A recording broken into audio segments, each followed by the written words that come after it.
Good morning. Welcome to the Utah Board of Water Resources Board meeting. Today is Thursday, September 16th, 2021.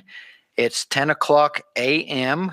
We are at the Department of Natural Resources Auditorium at 1594 West North Temple, Salt Lake City for the board meeting. My name is Blaine Ipson. I'm chairman of the board. We have here in attendance at the building here at Natural Resources Auditorium, we have Wayne Anderson, Randy Crozier, and Charles Holmgren. We also have two board members that are participating virtually. Jim, would you identify yourself, please? Yes, this is Jim Lemon. Okay, and then Kyle. This is Kyle Stevens. Okay, so we have Jim Lemon and Kyle Stevens participating virtually right now. Norm Johnson will not be able to be in attendance today. Juliet Tennert was with us for the better part of our earlier briefing meeting this morning. She's traveling, and so she may or may not be joining us at a later time. Again, we welcome each of you who are here today. You'll notice that you may or may not be aware some changes were made in the Division of Water Resources and also the Department of Natural Resources. Todd Adams has been the director of the Division of Water Resources for almost 2 years now. He recently, the first part of September, received a change of assignments. He's now deputy director with the Department of Natural Resources. So he's working with Brian Steed now. And Candace Hassenjager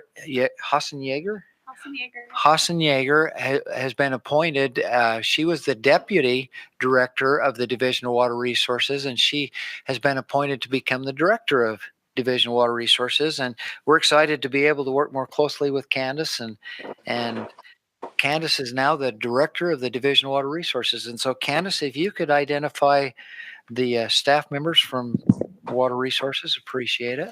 Yes, so we have Lindsay Russell taking minutes here. Thank you, Lindsay.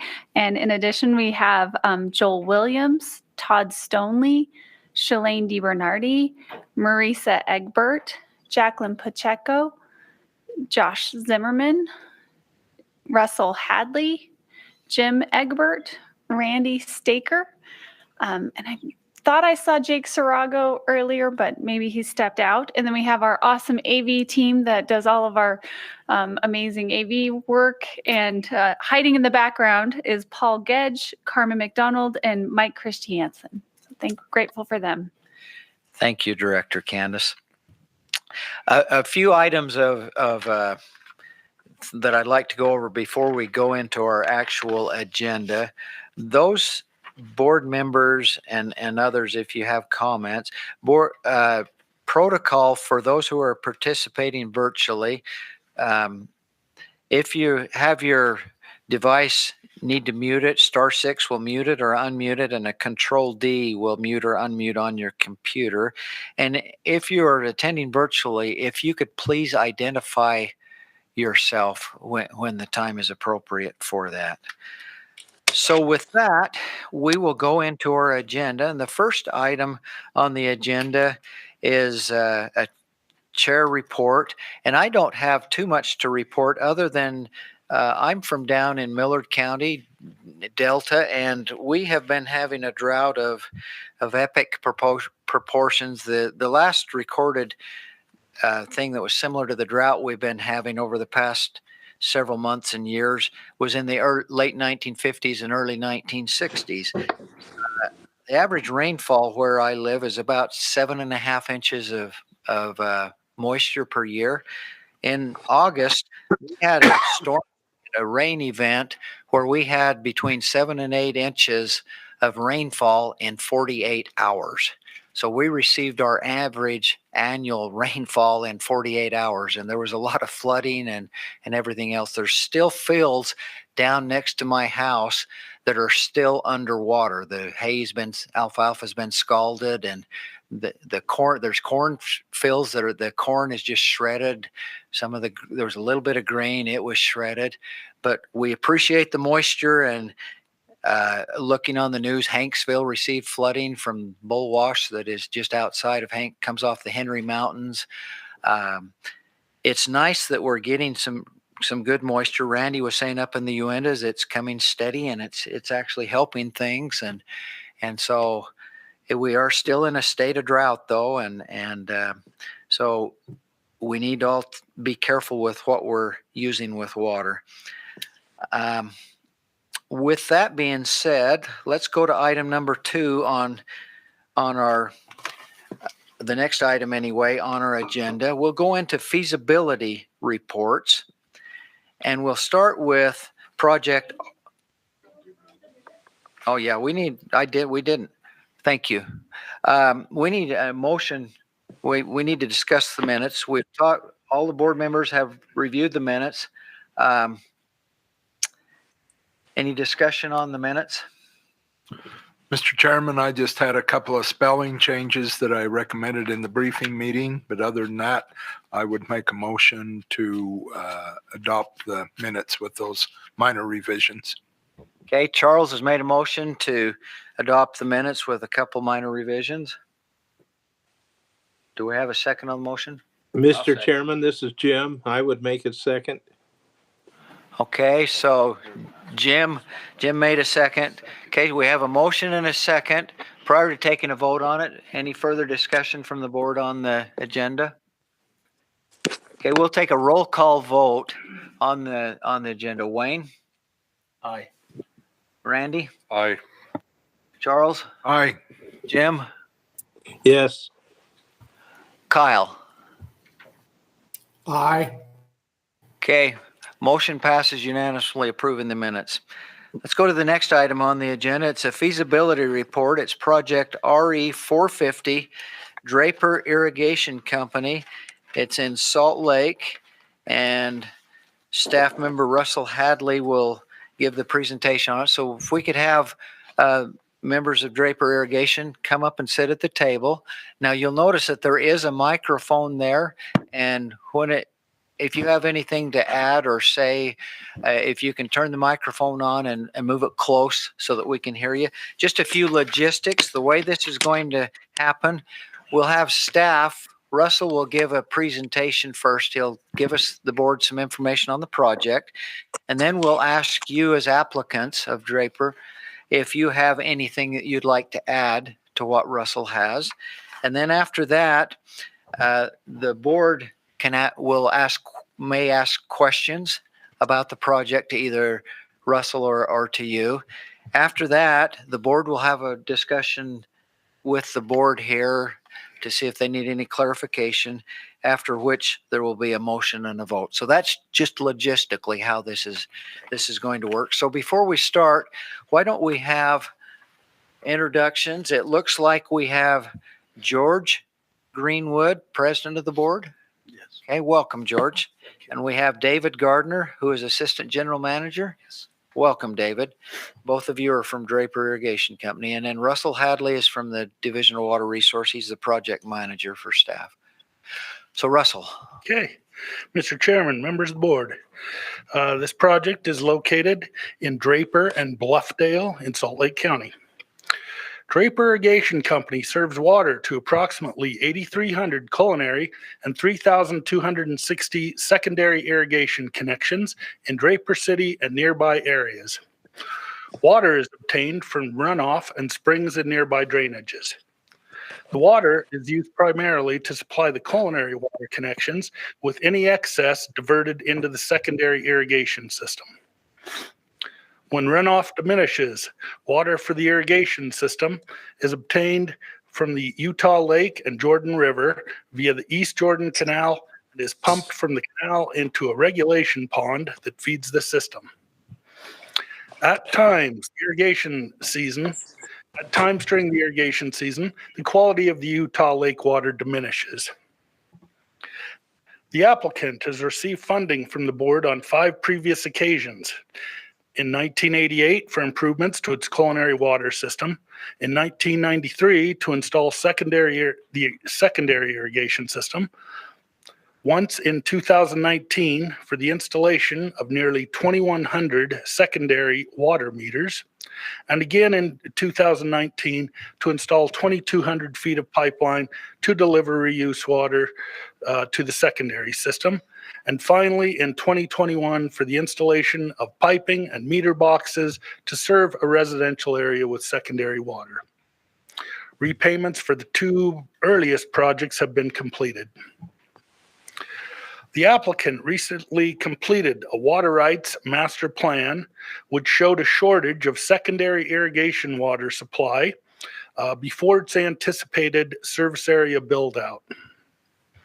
The current projects to install secondary water meters are anticipated to result in the reduction in use of over 1,000 acre feet, which can be used for future growth. However, additional water is still needed. The existing irrigation water from Utah Lake via the Jordan River and East Jordan Canal is subject to algal blooms and a variety of suspended solids, including sediment, snails, worms, and seeds. Draper Irrigation Company water rights through this conveyance system are secondary rights, meaning they are the first to be cut off in a drought year, which happens about once every 10 years. As part of the Central Utah Project Completion Act, 18,000 acre feet of reuse water is required to be utilized. Central Utah Water Conservancy District, along with the Jordan Valley Water Conservancy District, Bluffdale City, and Draper Irrigation Company are proposing a project to utilize treated water from the Jordan Basin Water Reclamation Facility in Draper Irrigation and Bluffdale City's respective secondary irrigation systems. This would include building a pump station and drilling several shallow wells near the Jordan treatment plant site to provide an acceptable quality of secondary water. And that'll be approximately 1-to-1 ratio of reuse water and well water.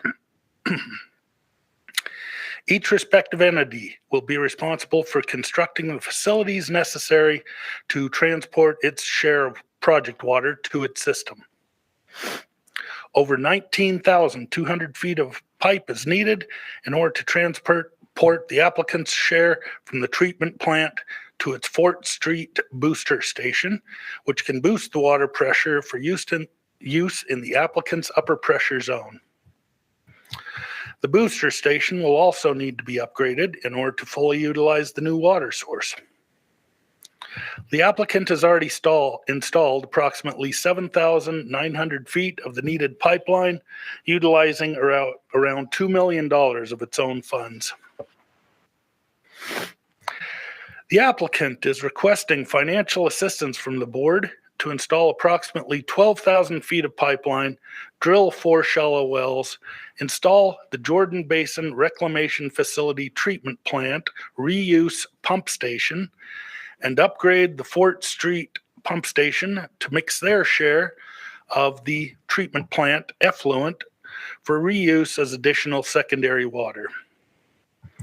This will allow them to utilize their portion of the effluent as reuse water towards meeting the Central Utah Project Completion Act reuse requirement. Okay. Project benefits of the project are the overall project will enable the applicant to use approximately 2,600 acre feet of reuse water from the Jordan Basin treatment plant in its secondary irrigation system. This, along with the applicant's own water rights tied to the proposed shallow wells and Utah Lake, is expected to provide sufficient secondary water through the service area build-out and provide a more resilient, drought-resistant system. The effluent water obtained from the treatment plant will be higher quality than the water currently obtained from Utah Lake and be free from solids, including the algae, snails, sediment, seeds, and debris. Okay. if we could forward the slide. This is the Jordan Basin water treatment facility. And as you can see, it's a modern facility. It's very large. It serves a lot of area. If you'd like to know all the cities that it provides, well, a lot of areas. It's owned by South Valley Sewer District, and this is the facility. It's brand new.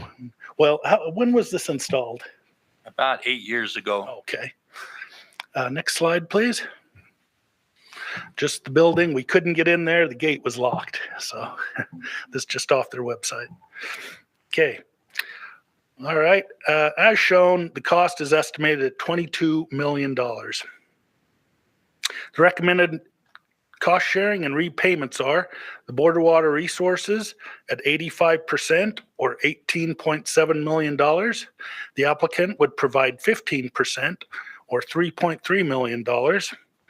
And staff recommends the board authorize 85% of the project cost up to $18,700,000 and that the project be purchased at 1% interest over 25 years with annual payments of approximately $849,100.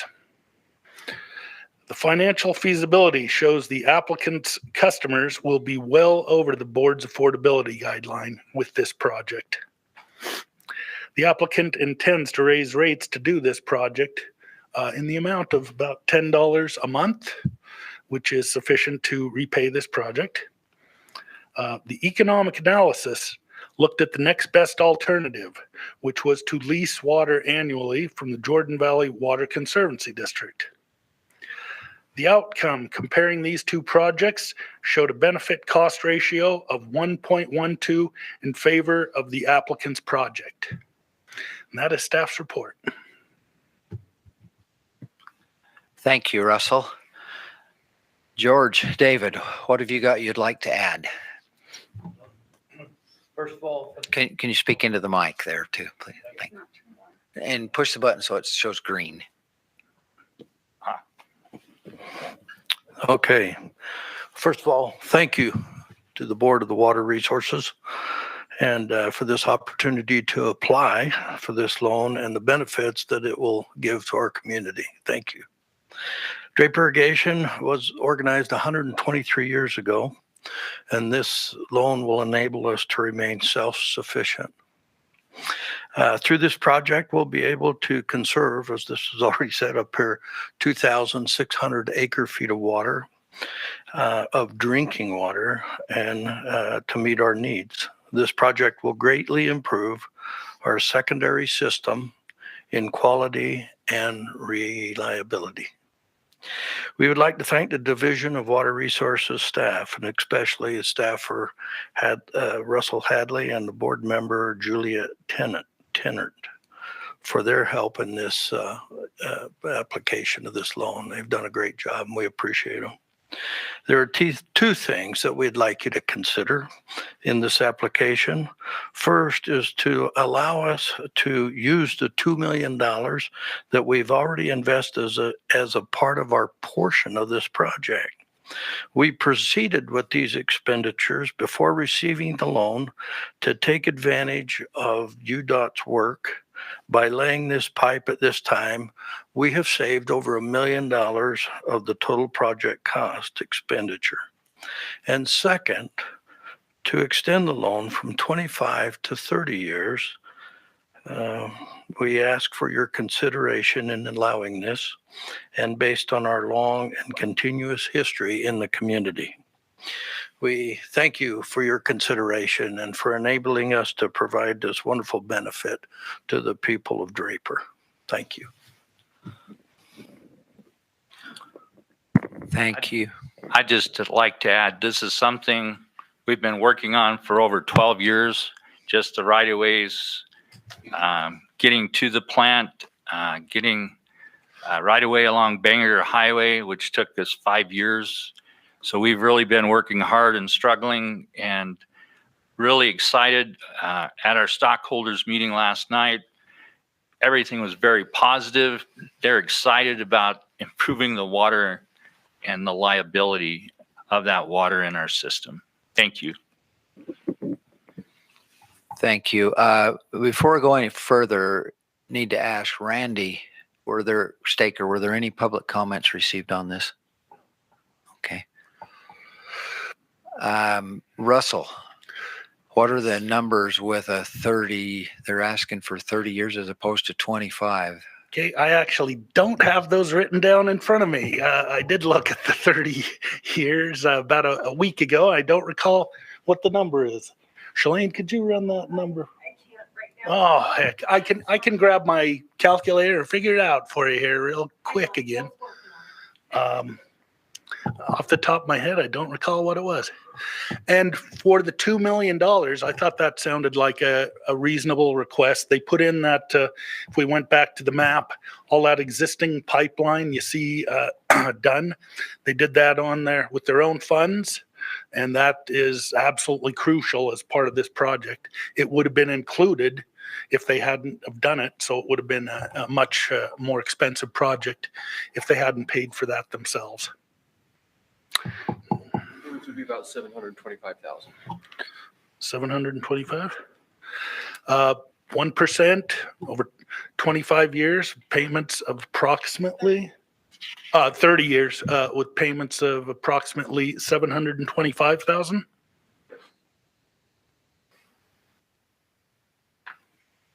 Okay, thank you.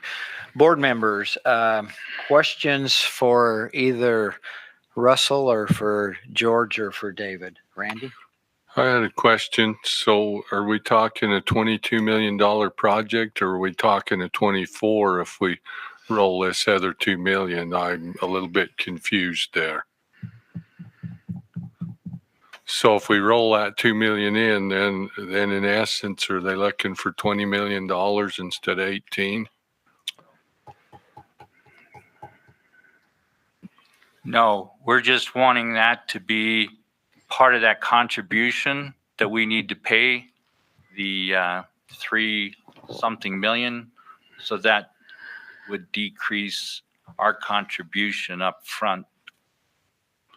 Okay, but that, I guess that's where I'm partially confused, because we're saying it's a $22 million project. So was that figured in the 2 million into their cost share before the numbers we received? It was not. And we did have this discussion at the meeting. It would need to be counted as a $24 million project. But they had to put in the pipeline immediately while they were doing the UDOT work, repaving the roads up there, I guess, understand. Well, you know, that all makes sense to me. It's just It wasn't included in the cost. so we're still looking at a $22 million project with the 3.3 without the 2 million in it. So you're looking at a $24 million project. Am I wrong? No, and in the past, the board has had a rule about work you do before you come to the board. You kind of, it's on your own shoulders. That's why it wasn't included in this. Just, Get a clarification. Sure. yeah, please. So the irrigation company also mentioned that they would actually be saving some money. You mentioned by paying that out front, they also saved, you said about $1 million. Is that correct? So maybe we're looking at a $23 million project. Maybe we're looking at 22. I think the thing to remember is today we're here for just authorization. It will have to come back to you again for committal of funds. You're not doing that today. So we can get more of the details and get it figured out before we bring it to you for committal of funds. And if the numbers change, we can bring to you the correct numbers then. But I think it's reasonable to accept their prior contribution. You know, normally when an applicant pays funds, we allow that to count as their part. But like Russell said, normally if they do something in advance of authorization of funds, it's like, well, that's at your own risk. So I think really all you need to decide today is if you're willing to allow them to count that towards the cost, and then we'll figure out the total cost to come to you today. And if you want to authorize at 30 years and 1%, then we'll come back to you to committal of funds with all the right numbers. So we just need to know if you're willing to allow that prepayment as part of their share. As Joel just pointed out, if it's a $24 million project, that makes their 15% 3.6 instead of 3.3. So I think we just need to know what our parameters are that we're working with for authorization to move forward to committal. Well, and don't take me wrong. I don't have a problem with them allowing to pull that in. I just trying to see Right, what the the total true cost is, of right. the project is.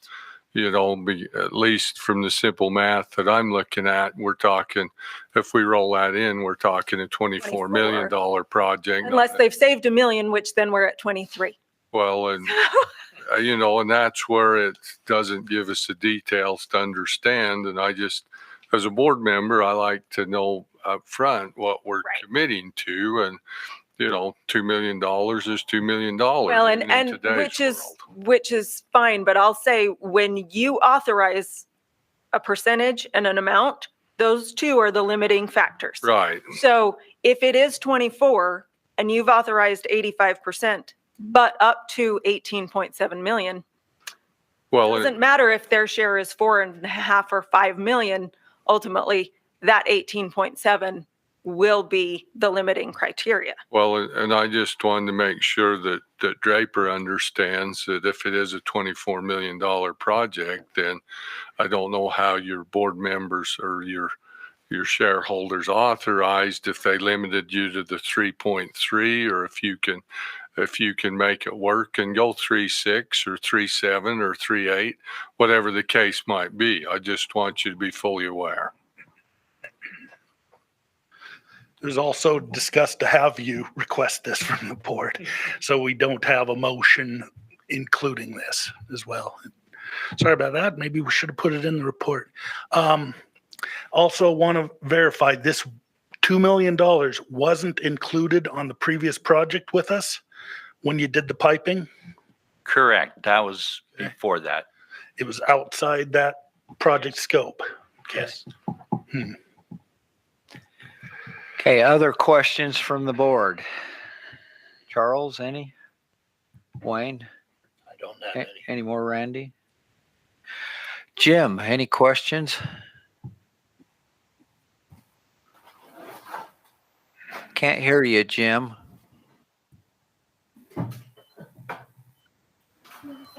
Kyle? I just had some of the same concerns that Randy's already expressed about what the ask actually was. But other than that, I don't have any issues with the concept and moving forward with the project. Okay. Jim, have you got your volume on now?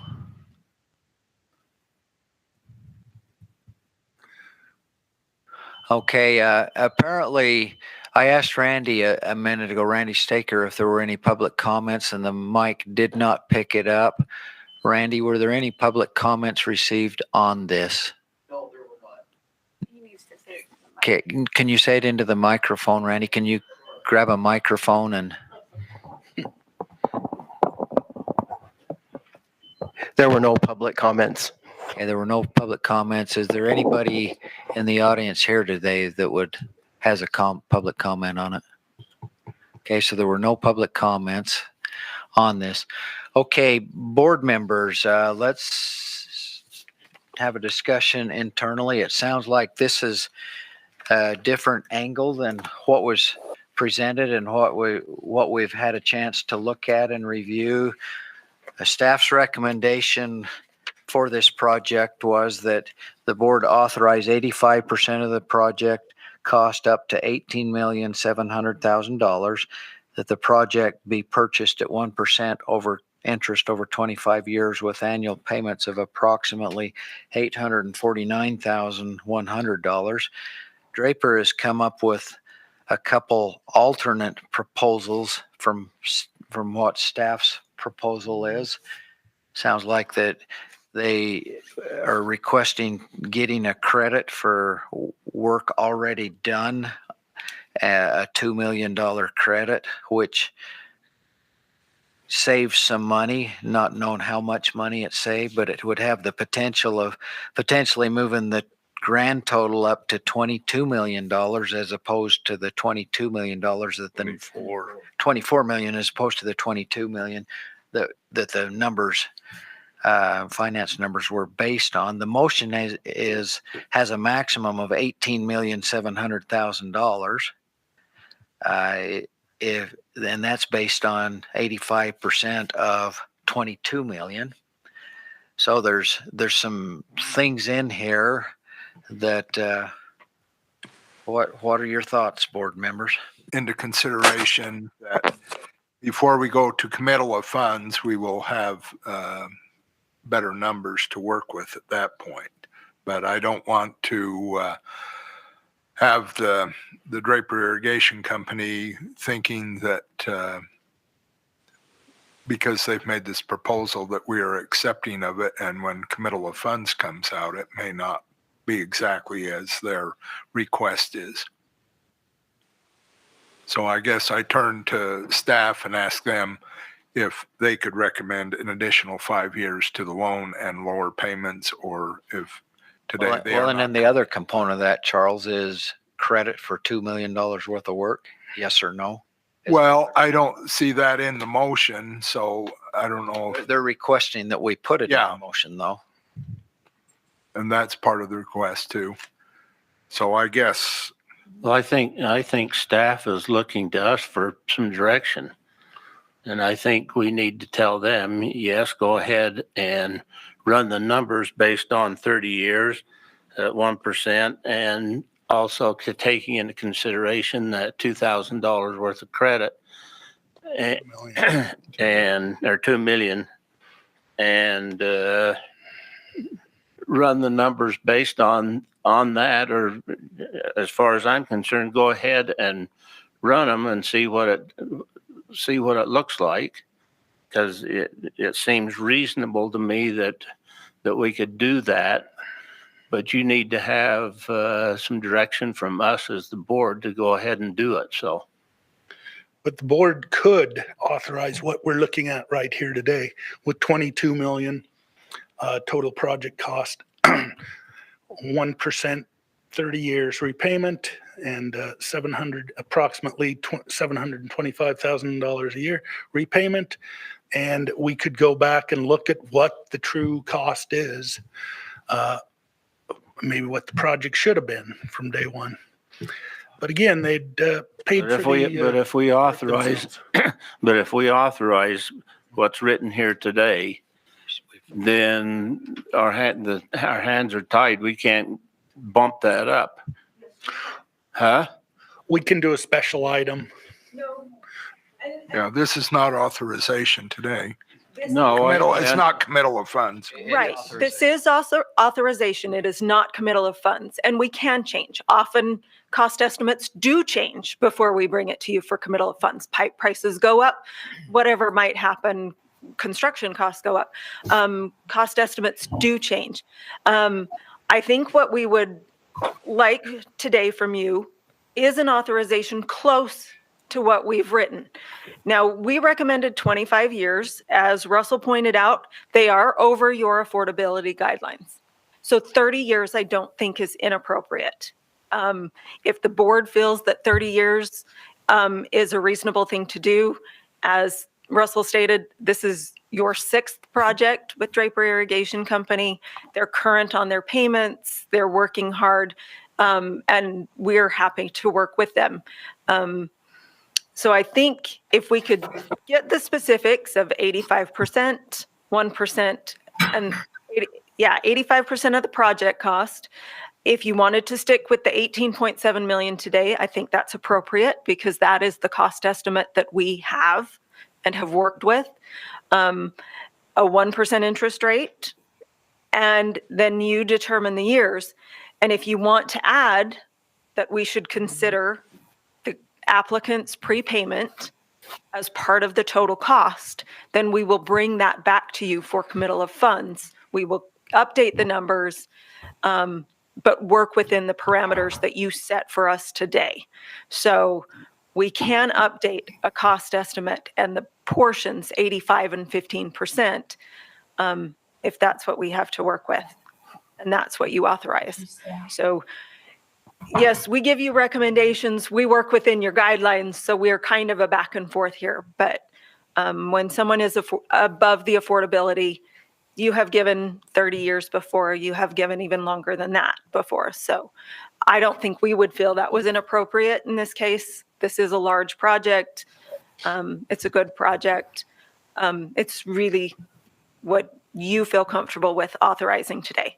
But yes, one more time, this is not committal of funds, and we can get all of that fixed before we bring it back to you. Well, and if I might, I appreciate that explanation, and it just would have been nice to have a little more heads up on what you were requesting. I struggle when it comes in at last moment and asks for this change. I'm not sure I'm totally comfortable. I'd like to throw it back to the company again. How long ago was this pipeline done when the UDOT project was being done? It was about 4 years ago.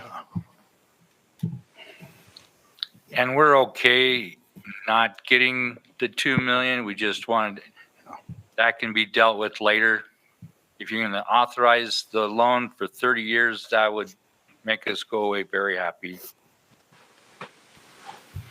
Would it be worth considering making the motion for 25 years and then when we go to committal of funds, extending it to 30 at that time? Or is that not an acceptable suggestion? I think that's the board's call on that. I personally would be more comfortable doing it the way that it had been proposed, and then those requests could be made and go through the channel before committal of funds, personally. Why don't we go that way, Mr. Chairman? Okay, Kyle, what are your thoughts?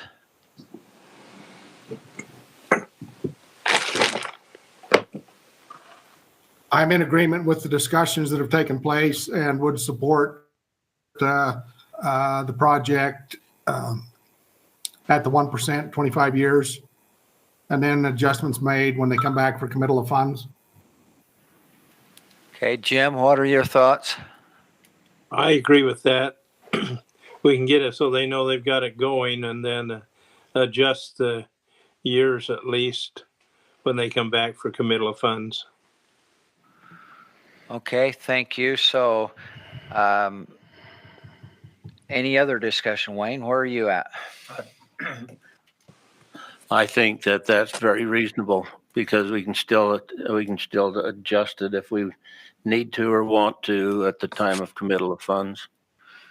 Okay, so board members, we've had our discussion at this. I think we're to the point now where entertain a motion on this. I might make one more comment. Just encourage you to work with the staff, and if you want to try to work that 2 million in the years, work with them, and then you can bring it back to us at that point and see where we're at. But I'm not willing to commit to 30 years, today. Yeah, and I personally, something done 4 years ago before it was ever envisioned to get a $22 million loan. I personally am not comfortable going back 4 years, but.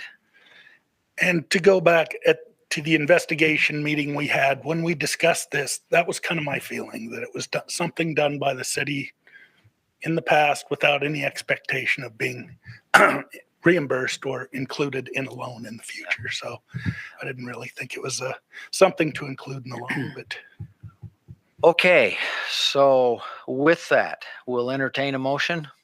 Mr. Chairman, I will make the motion that the board authorize 85% of the project cost up to $18,700,000 and that the project be purchased at 1% interest over 25 years with annual payments of approximately $84,100.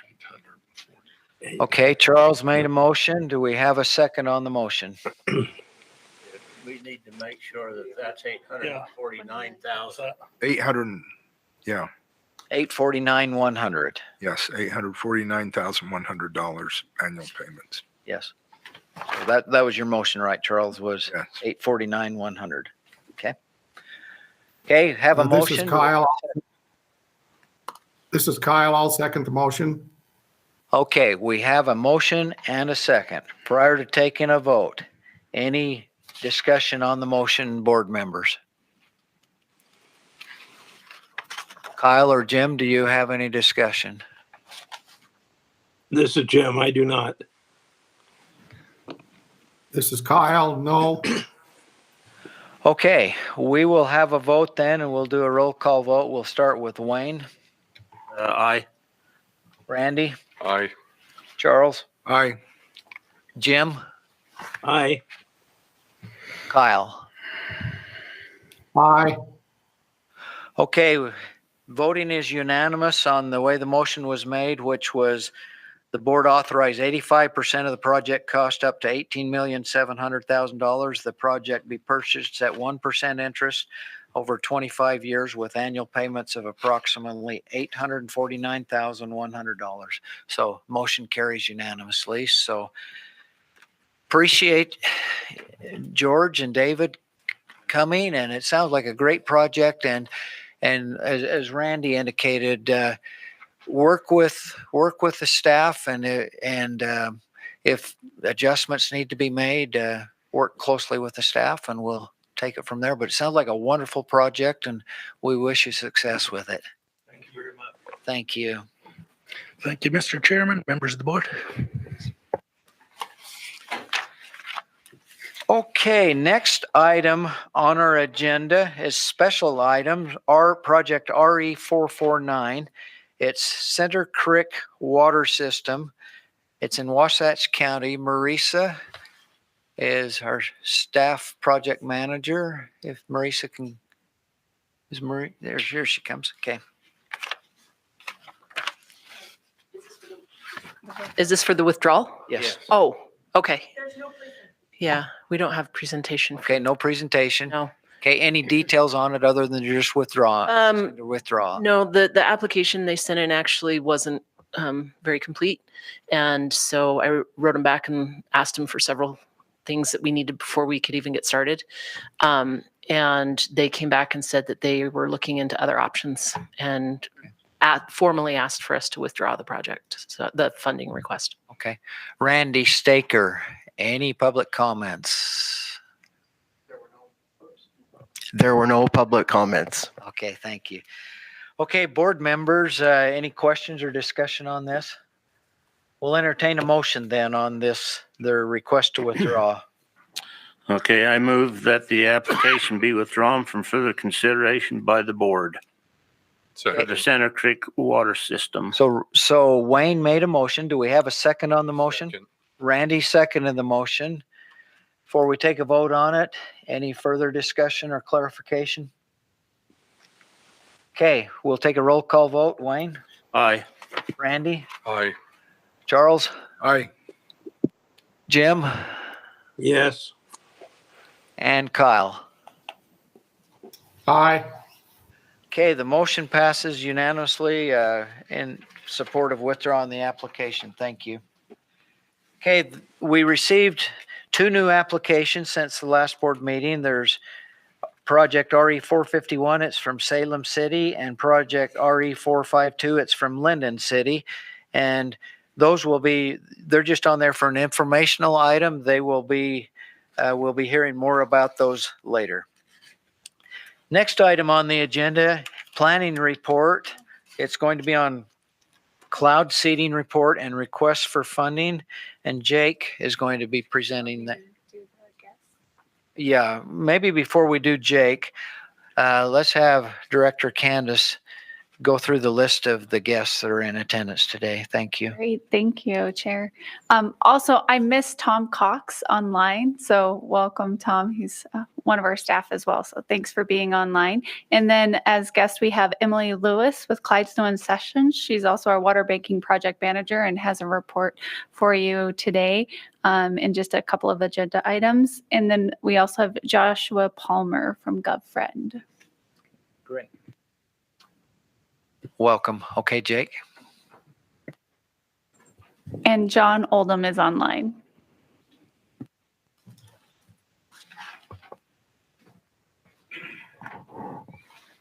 Good morning, Mr. Chairman and members of the board. My name is Jake Serago. I'm the cloud seeding coordinator here at the Division of Water Resources.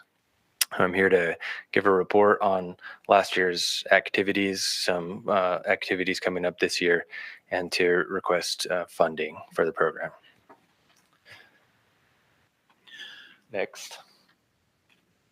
All right, this map of the state shows the target areas which we concentrate activity for cloud seeding, the primary mountainous regions of the state where our majority of our water supply originates.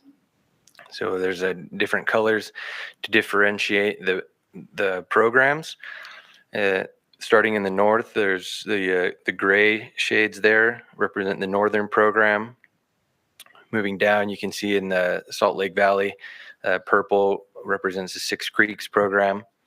And moving east, we have the West Uintas and then the High Uintas program. The orange, which is the largest area, is a central and southern program. There's a purple region in the center of the state, which represents the Emory County program.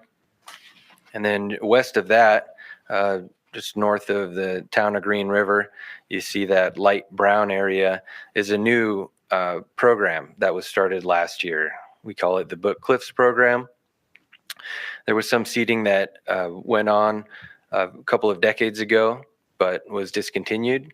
And last fall, we were contacted by private interest Range Creek Properties, and they were interested in exploring cloud seeding in the area. So North American Weather Consultants performed a feasibility study using some of the information gathered from the previous seeding that happened there. And it turned out we thought it was a feasible program. So there are 6 generators, and it targets quite a large area in the Tavaputs Plateau.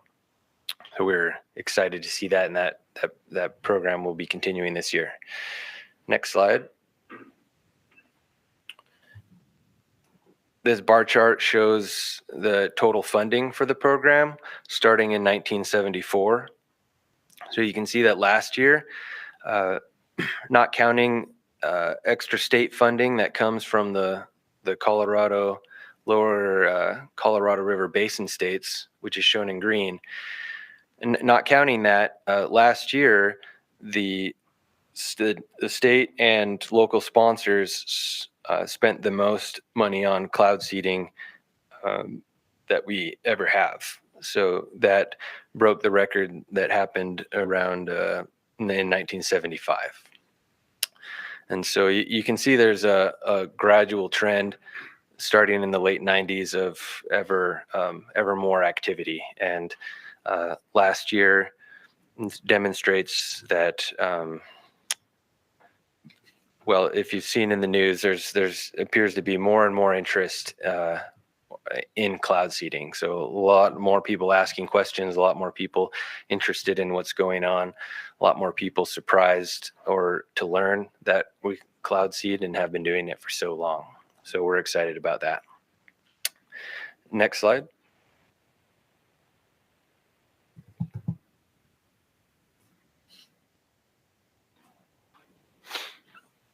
Okay, thank you.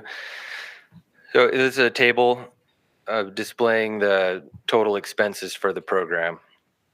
We have it broken down by the target area or by the program, and then sponsor and the board, which is generally split 50-50, a Utah total, and then a column for contribution from the lower basin states, California, Nevada, and Arizona.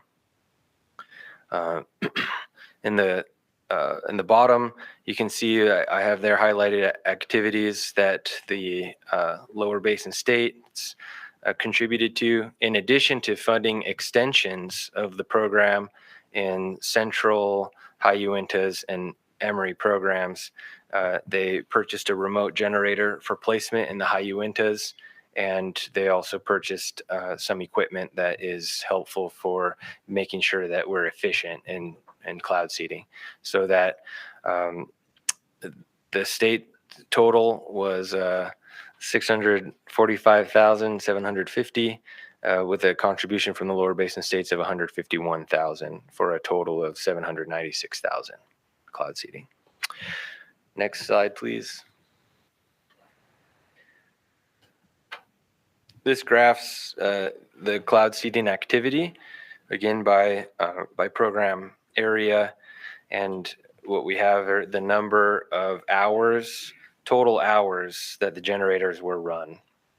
And the numbers, there's a column for each month, and the number on top of the column represents the number of storms that were seedable. So you know, as always, the central program has the largest amount of hours, and that's because of how large the program is. Has over 160 generators, which many of those can run simultaneously. And then you can see the various activity that February was a big month for us. If you remember, we had a lot of storms and a lot of suitable conditions for seeding. Next slide, please. After every year, we do an evaluation to attempt to estimate what the impacts from seeding were. And looking at long-term averages, you can see for each of the program areas, we have listed there the number of seasons that we've been seeding. It's notable that the Central Southern program was 41 years of seeding, which is one of the longest running programs in the country. And you can see also the estimated spring snow water equivalent resulting from seeding activities. And there's quite a range there. Statewide is approximately 6% for those mountain ranges where we target. And yeah, there's a wide range from the Central Southern increase of 10%, the High Uintas 1%. And though the percentages can be somewhat misleading, Central Southern is where the average annual snowfall is perhaps the lowest in the state, whereas the High Uintas is where it's the highest. So 1% is actually a lot. Next slide, please. Okay, I would like to give a report on suspensions that occurred. So seeding operations can be suspended for various reasons. If snowpack is too high, which is a problem that we like to have until it's really too high, and then there's danger of flooding damage and other risks. So that's something we watch, and we have developed criteria to give us guidance along the way so that we don't contribute to flooding conditions. Another criteria that's important, especially for the Six Creeks program, are avalanche conditions. And so we did have a suspension this last year in February. There was unstable snowpack conditions in some of the canyons in Six Creeks. And so based on the avalanche warnings and the weather forecasts, we had suspended operations for some of the generators in February. And then on February 14th, all operations were suspended for the February 15th through 17th storm. And if you read the news, that was during that storm, as a result of the snowfall, there was a very large avalanche in Lower Cottonwood Canyon. The road was closed for all access for 2 days while crews cleared the road and made sure it was safe. We have to give thanks to the meteorologists and North American weather consultants, and also Salt Lake City Public Utilities, who worked really closely together and utilized their expertise to avoid contributing to conditions that resulted in the avalanche. And I have this little picture here. If you follow Utah Avalanche Center, they use this little image of the rose to give avalanche warnings. Right now, if you look at it, it's green. And sometimes it's red, but if on February 14th, when they decided to suspend seeding operations in the entire Six Creeks program, there was some red in the higher elevations. But by February 17th, it was completely black, which is extreme avalanche danger. They call it the black rose. It never happens, so it was pretty extraordinarily dangerous. But it just proves kind of the foresight, the ability to utilize these forecast tools, and the value of the suspension criteria. Next slide, please. And next slide also. Yeah, so here, this map again, of the state, and the areas highlighted in pink are the cloud seeding target areas with portions in the Colorado River Basin. So you can see there's the Southern Central programs, the High Uintas, and then the Book Cliffs program, which was newly added, is completely in the Colorado River Basin. And so we just bring this up because it's notable, and I think special, that the 3 states in the lower basin recognize the importance of cloud seeding and the potential to augment the water supply, that they're willing to be engaged in this program to fund cloud seeding operations in Wyoming, Colorado, and Utah. All right, next slide, please. And so what they contributed, their funding contributed last season to extending the operations. So we start earlier and we end later than we normally would in the Central and Southern program. And we start a month earlier in the High Uinta program. And they purchase additional propane so that the Emory program in Central Utah can seed more storms than they normally would if the opportunity arises. So they paid for the calibration, maintenance, operation, and reporting on data collected from 2 icing rate meters. And these are located at critical points in the state that provide information for the people who are operating and making decisions about cloud seeding. It allows them to have better information so that they're not running the generators unnecessarily. They purchased a remote generator for the High Uinta program, and that came out of a recommendation from a study that they did with Utah State University to look at how to improve the efficiency of the program. And due to temperature inversions that occur in the Uinta Valley there, in the Duchesne River Valley, sometimes the seeding can be limited or ineffective. And so having the generators that are at higher elevations allows them to seed more of the storms. And due to the remoteness and inaccessibility of the mountains and the canyons there, they need to be able to turn them on without having to get up there. And they funded the operation of that remote generator.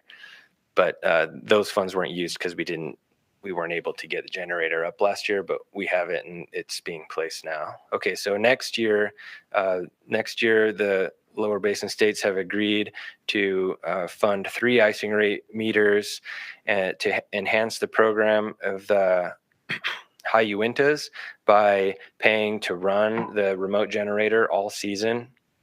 and place it and do any necessary maintenance that may be needed.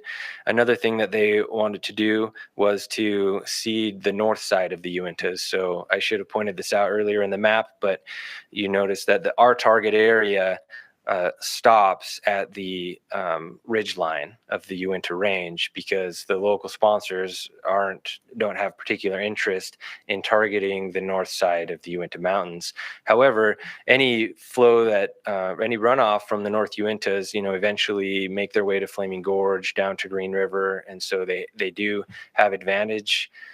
There is an advantage to the state of Utah for seeding that side, and also especially for the lower basin states. And so they're contributing funds to purchase more ground-based generators and run them to target the north side of the Uinta, which is something that we don't normally do. And then they're extending the seasons of Central High Uinta Emery programs as usual, and also because of the Book Cliffs program being the local sponsor being a private entity, which is something that we've never partnered with before. We asked them if they would act as a local sponsor, so they'll be providing funds for seeding the entire year to help support that program. Yeah, and so their contribution is a potential $215,000 for this coming year. Okay, next slide. And this is the end. So the staff recommends that the board commit up to $200,000 for the 2021-2022 operational cloud seeding program, with a maximum state cost share of 50% with the local sponsors. Thank you, Jake. Before we go any further on this, Randy, were any public comments received on this? There's a request that we're going to be discussing to participate in some cost share funding. Were any public comments received on that? No, there were no comments. Okay, are there any public comments among those who are present on this? Okay, thank you. Okay, board members, any questions for Jake? Yeah, I just got a question. Where did you locate that remote generator? Do you know the location? Oh, no, it's not cited yet, but there's 3 sites that are we're looking at, and they may not be the ideal site, because we want to put it somewhere where we could access it this year if possible, because it'll be the first year. So we want to make sure that we could get access to it if something went wrong. But yeah, when we come down on a final location for it, I could let you know. Appreciate that. And I would hope that as you locate that and look at it, that you might consider additional generators to be located in that manner, because of the inversions that we get in the basin. Creates the ability not to seed some of those storms, which are critical. So, yeah, unfortunately, the remote generators are relatively expensive to the manual generators. So getting those capital funds for remote generators is hard. And then also the remote generators are typically more expensive, the operating costs. And so some of the local sponsors are reluctant to increase the budget for their cloud seeding programs in order to accommodate the remote generators. Well, and if you keep the pressure on the lower basin, they come up with the dollars if you put the pressure on them. And I would pursue that, to fund those. I was on the forum and was one of the instigators that first got this going with the lower basin. And so I think as long as you can show the value of it and the value of the water that they receive, that I think you can find a way to fund these additional generators out of the lower basin. So don't be afraid to ask them for money. That would be my advice. Appreciate that. Good advice, Randy. Charles. Mr. Chairman, it's probably my obligation and not the division's, but Do you have any communication with North American Weather about the quality of their equipment? I am a cloud seeder operator, and sometimes I get a little frustrated with how hard it is to keep that equipment running. I frequently call for their technician to come and clean it or service it, and a lot of times I'll start a cloud seeder in the evening and go out the next morning and find it plugged, and so I don't know that the efforts were that valuable. But another question, Jake, is on the seasonality of things. Now, last year, didn't we go into April a little bit over the whole state? No, where you were, we did. We did just in northern Utah. In northern Utah and in central and southern Utah. Okay. Was that defined by the division or by the local sponsors, or a combination? Or it was a combination. The local sponsors were interested in the possibility of going beyond the typical ending date. The reason that's a typical ending date is one, because of the cost that's allocated for the program, and two, the storm conditions that come in those later or earlier months aren't, the opportunities to seed decreases as you go later into the season. And so they were interested to see if just to open the possibility, so that if a storm that could be seeded were to come through, they could run the generators. And so they did that in the northern program and the central and southern programs. Okay, so where on these bar charts where we see work done in November and April, generally that's been done stuff or been funded by lower basin states and primarily, and not a local thing. Yeah, and basically they only fund those activities where they only fund the portions of the programs that contribute to the Colorado River drainage area. Sure. Yeah. Sure. I just think sometimes you'll get a good snowstorm around Thanksgiving and you go out and look at your cloud seeder and it's just sitting there doing nothing. That's a good point. That's something that we've been thinking of since the outreach from last year, right? The opportunities that we had to seed. But like, for example, Salt Lake, the Six Creeks program, they also were interested in because of where the snow conditions were, they were interested in seeding later into the year. And so that was opened as an opportunity, a possibility, but none of the storms were suitable. So we actually didn't do any seeding then. Sure. Okay. So I need to speak to my local districts as well too on that.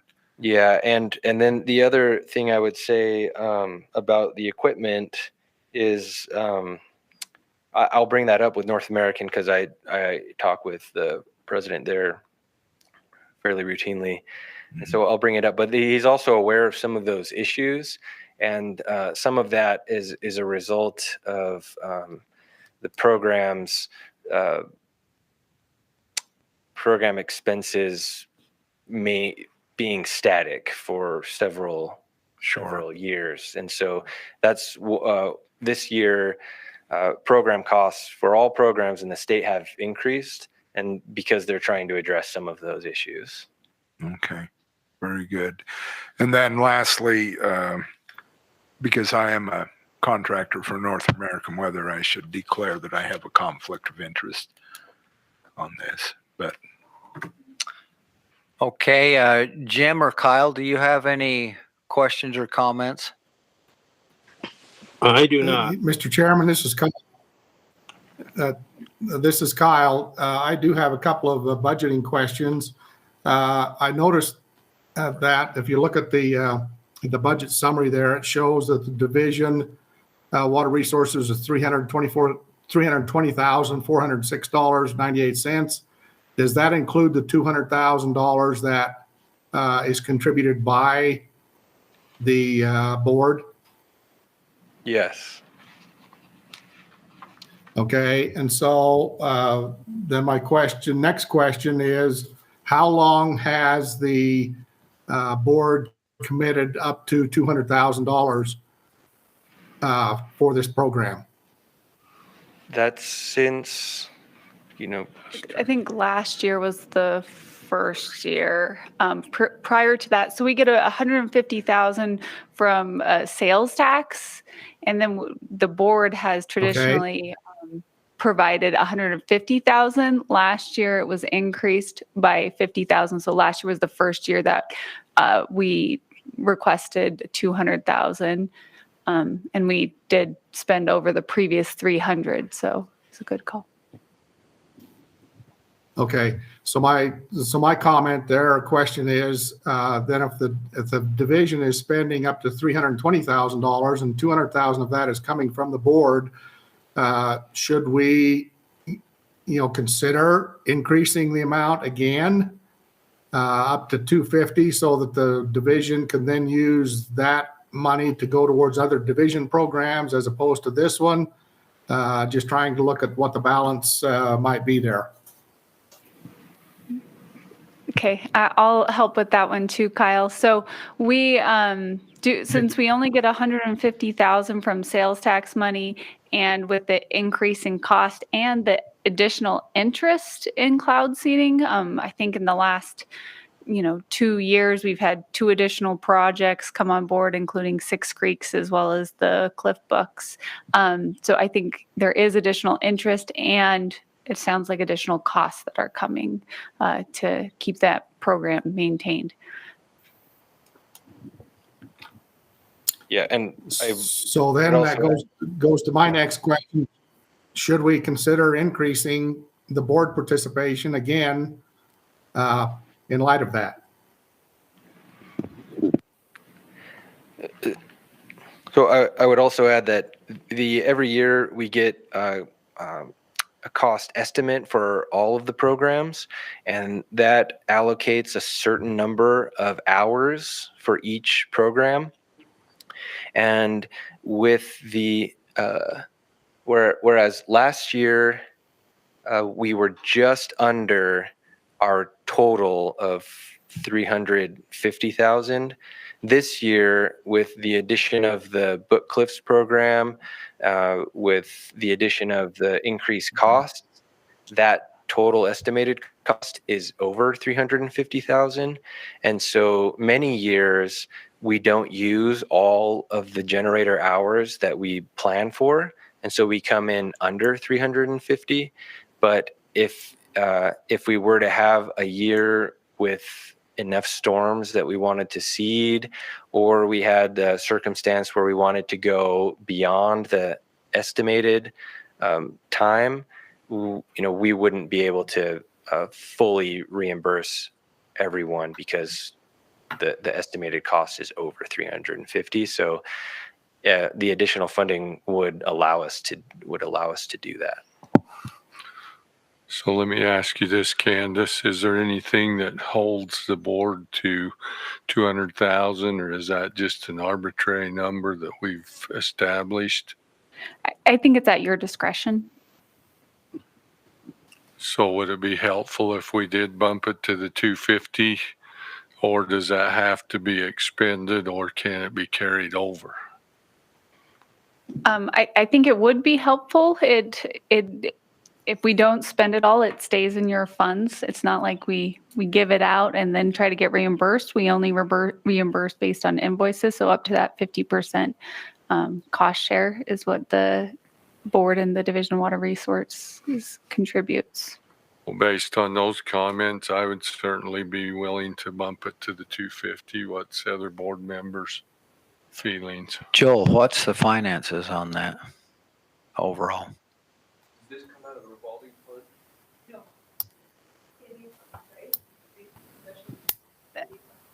Yes, I believe it does come out of the C&D funds. So the question was, does it come out of the rolling fund or the C&D? And it sounds like it comes out of the C&D. That's in good shape. Which Joel says is in good shape. Mr. Chairman, just a quick comment. I am occasionally lobbied by my Idaho friends on the Bear River, and apparently in Idaho, Idaho Power contributes a considerable amount to cloud seeding in the state of Idaho. And I've had some brief discussions with Pacific Corp about them participating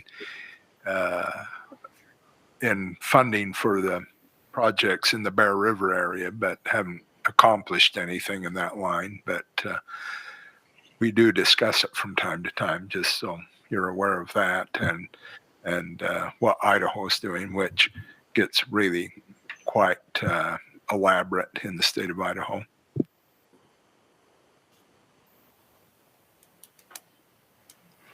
So, Mr. Chairman, you ready to entertain a motion? Not for a minute. Okay. Charles.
Okay, with that, I think any last minute clarifications before we go for a motion and a vote? If not, we'll entertain a vote on staff's recommendation to commit some money for the cloud seeding program.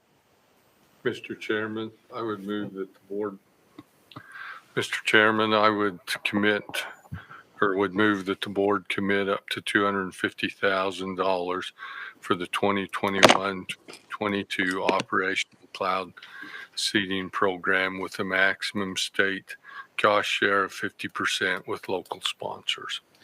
Okay, Randy made a motion. Do we have a second on the motion? I second. Okay, Wayne seconds the motion. Before we take a vote, we note that Charles has declared that he has a potential conflict in it, so Charles will not be voting. But remaining board members, Kyle, Jim, any clarification questions on the motion? Not for me. This is Kyle. I do not have any. Okay, no questions or clarifications from board members here. Okay, all in favor of Randy's motion that the board commit up to $250,000 for the 2021-22 Operation Cloud Seeding Program with maximum state cost share, 50% with local sponsors. All in favor? We'll start with Wayne. Aye. Randy. Aye. Charles is abstained. Jim. Yes. Kyle. Aye. Okay, motion passes unanimously by those voting, so the motion passes. Thank you, Jake. Mr. Chairman, members of the board, thank you for your questions and your interest and continued support. Appreciate it. Keep pushing Lower Basin. I haven't got a lower base. I am the low base.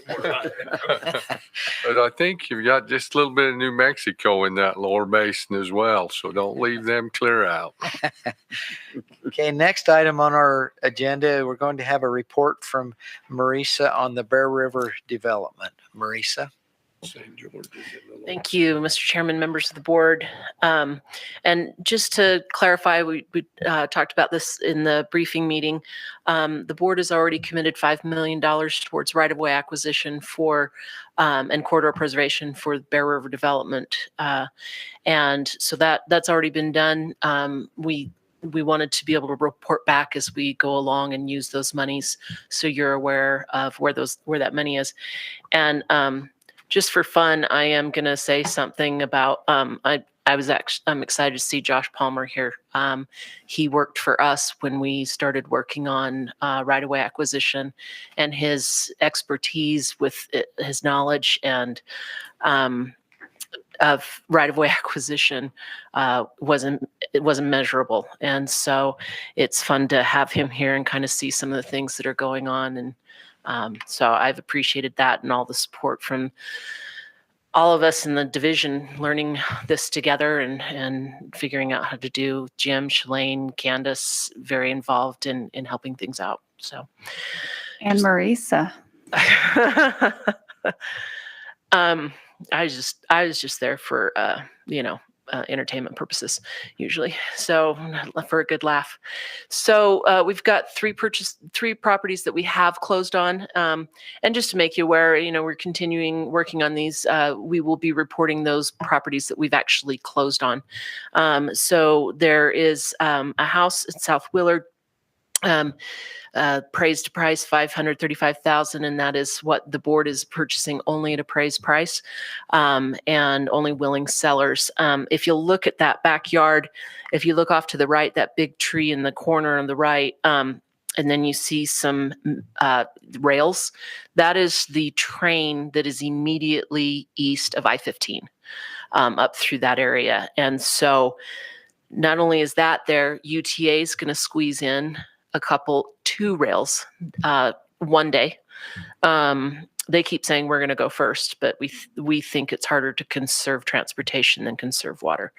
And then we are looking to get as much as 100 feet of right-of-way next to that, and you see a backyard right there. Part of that too, we don't need necessarily the 100 feet from each of these parcels. There is also a right-of-way, an old rail right-of-way, right in there by the railroad, the existing railroad, and UTA has been working on some things with UDOT about that. So we're hopeful that we can participate with that as well. This is a property that UTA would also possibly need some of the room in the backyard as well. And so this has been, we had a formal partnership with them before, and we still collaborate with them on properties going on because we're looking in the same area. This has saved a lot of time, admin. They've brought their expertise in to help us.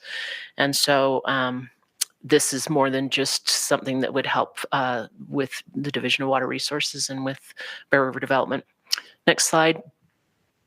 It's another house. And again, if you look at the backyard, this one actually is even tighter. UTA needs about 40 of their 50 feet from this backyard, and then we need more from that. We're looking for, just kind of clarify again, the 100 feet that we're looking for is for a large diameter pipeline, is to be able to, the idea is to have open trench construction. It's enormous because you can't just, it's not just a 10-foot diameter pipe, it's enormous equipment to be able to put that pipe in, and then for maintenance later. So there may be areas we don't get the full 100 feet. We'll be looking at, there will be, well, I don't know that we will, but there will be construction easements that will be needed along the way too, when the point gets to actual construction, which at this time is looking at nearly 30 years out. So next one. And this property is Cherry Farm. This, we have about 65 feet of the back of the farm. It goes up to Highway 89. So it was it's about 18 and a half acres of a lot, but we're only getting 3/4 of the acre on the back side there. The cherry trees are staying. Candace is happy about that.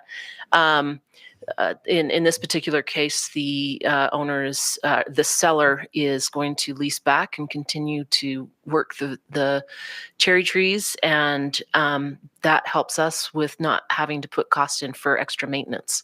They don't even want a fence. That you see that dirt road is part of that other older railroad easement. And so that is, and then there's the trees there on the right, the weeds and brush on the right, and then very quickly thereafter, again, that railroad. So this is that narrow area, and I should have provided some overhead maps, and I'll look to do that next time, but this is, a lot of this is through that tight squeeze point trying to get past Willard Bay, where everything's trying to get past Willard Bay up there. And then the next slide, and I mentioned this, that we will, for each presentation, we will update you on the monies that have been spent. So just over 2.6 million of the 5 million have been spent thus far. There, as you saw, there's some houses that have been purchased. We are not actively looking to purchase houses this far out. These are some that were some critical spots. We are looking mostly for vacant, undeveloped land, and all of these are willing seller. And that also means we can be a willing buyer, so we don't have to purchase. So that is staff's report. If you have any questions. Board members, any questions for Marisa? Just keep up the good work.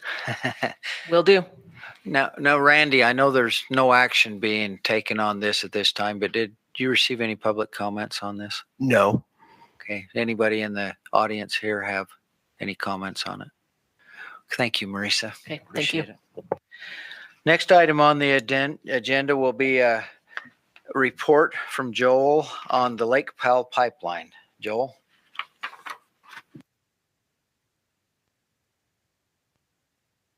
Thank you. Thanks, Shalane. Probably ought to compliment Shalane on running the slides and also answering all the financial questions and correcting us when we go wrong. So if anybody's got like some flaming bowling pins we could hand her, she could juggle as well. Like, let's really test her here. No, It appears she keeps the rest of you on your toes. So thank you. We could get her a bullwhip, or maybe a stock prod, an electric one.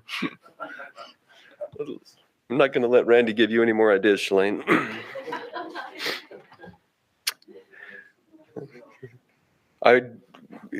Ultimately, after you get this report today, I may ask you if you want to continue to get these. For what you're going to notice is there won't be a whole lot of change probably for the next few months. We're working on some efforts that are just kind of going to continue to go along in the background, but you probably won't see a whole lot of public facing action on this, and that the Bureau of Reclamation has still not yet released a time frame for when they plan to put out the supplemental draft environmental impact statement for the Lake Powell Pipeline project.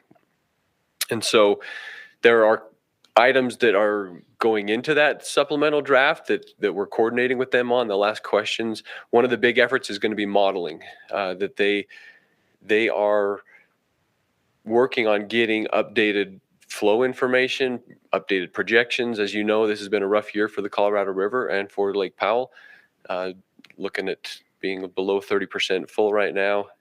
Things are looking dire. And so they are, and that has made their modelers very busy doing other efforts, modeling releases and coordinating with the other reservoirs in the basin. And it's kind of bumped our modeling a little bit on the back burner. But that is one of the things that'll be worked on, as well as considering population projections. We know the new census numbers are coming out. What does that do to the projections forecasted for this area, Washington County?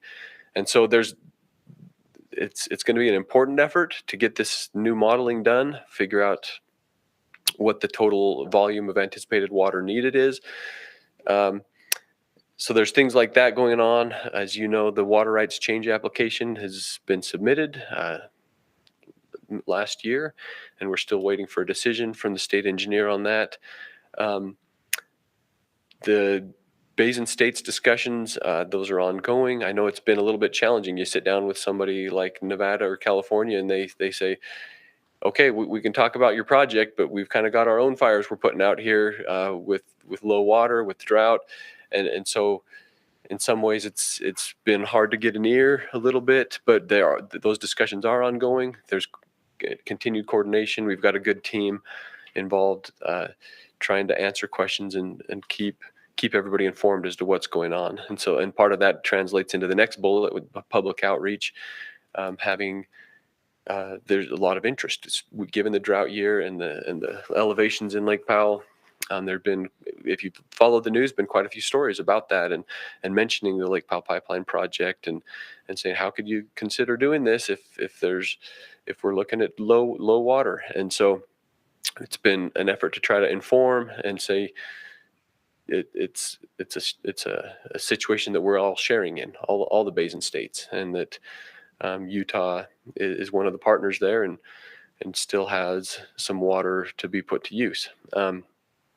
Army Corps of Engineers, we don't anticipate that one. Their role is fairly small now, given some of the recent changes that we made in the project. The same changes that eliminated FERC from participation in the project also reduced the footprint as far as Army Corps involvement. But we will still need some permits there, as well as the Utah 401 water quality certification. Those we're kind of in discussions there. Not a lot happening. Some of those decisions will come as the environmental document is finalized. And I think that would be similar with the Wildlife Service biological opinion. That's kind of underway as well. It is a separate document, but it'll follow a similar timeline. And then that once the NEPA process is completed, then we can obviously complete that reclamation Section 14 agreement that allows us to essentially exchange that water, I think, for lack of a better term, from Flaming Gorge and be able to use that for this project. So there are things happening, there's things underway, but as far as an update here, it's probably going to sound fairly monotonous for the next few months until we get that draft released from Bureau of Reclamation, and that will go out for another public comment period. And as you can see on the schedule here, for now, we're just kind of saying winter 2021, 2022 would be the soonest I think we'd expect to see that draft. And then hopefully next year, being able to move towards a final and a record of decision. Following those items, then we can move into the final design and financing plan for the project, and that'll be an interesting phase. I think especially the financing part, working with the legislature to figure out how the state could finance a project of this magnitude, and then moving towards a construction period, which is anticipated to take at least 6 years. So you throw that together, consider that we know that some of these decisions, like the record of decision, will be challenged in court, and looking at the timeline,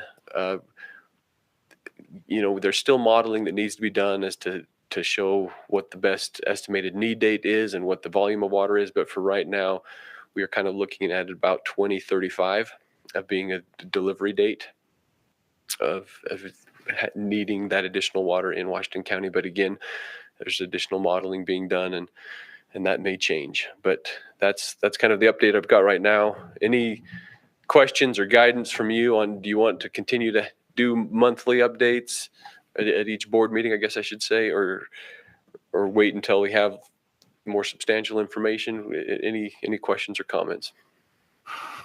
Joel, if I might jump in, I think we need updated at each board meeting because of the fact that the board is the responsible party in this, the way the legislation's wrote. So I think we have to be in the loop every board meeting. Okay.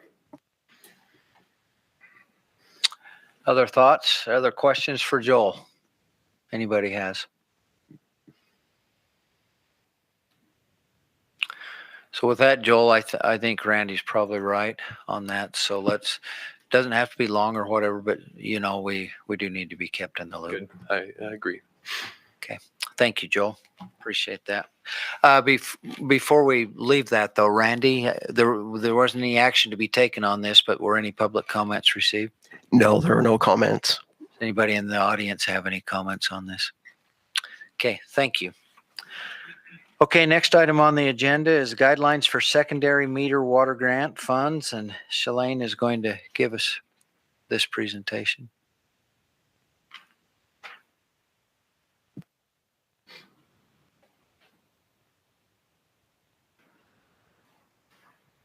Yes, sorry, here I come, juggling my flaming batons. Tripping over my purse strap and interesting morning. Good morning to all of you. So I am here to summarize some of the highlights of Senate Bill 199 from the 2021 legislative session. It was simply titled Water Amendments, which was fun. But the amendment I'm here primarily for is the one to the secondary meter law that was already in place. What SB 199 did as far as it concerns you for secondary meters is they appropriated $2 million for secondary water meter grants to provide up to 50% of matching funds for secondary meter projects for small secondary water retail suppliers. And the law defines that as a supplier who supplies secondary water to 5,000 or fewer connections, or a city, town, or metro township. And the law only applies to the first and second class counties. So the law directs the board to come up with administrative rules. The start of that process is you adopt guidelines, then we work through the rules process to make them official. So the board guidelines are printed in your board folder, and the first three are here as written. Number one, the Utah Board of Water Resources will allocate up to $2 million in grants per year to small secondary water suppliers in first and second class counties for secondary meter projects. Number two, a secondary meter project includes the purchase and installation of meters on existing commercial, industrial, institutional, or residential secondary water connections. Three, the grant will pay up to 50% of the secondary water supplier's cost of the purchase and installation of secondary meters.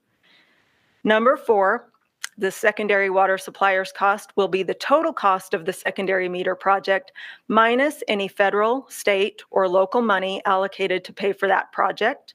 Five, the board will prioritize projects that provide service to 5,000 or fewer connections above larger suppliers. Six, the board will prioritize projects for applicants that demonstrate the greatest need using the board's existing affordability guidelines.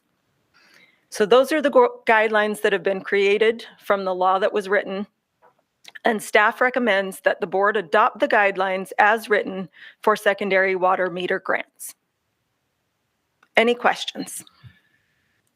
Questions for Shalane on any of this? Kyle or Jim, any questions? This is Yeah, Jim. Mr. Chairman, this is Kyle. Jim said he doesn't have any questions. Go ahead, Kyle. Jim has said he does not have questions, so go ahead now, Kyle. Okay. Go ahead.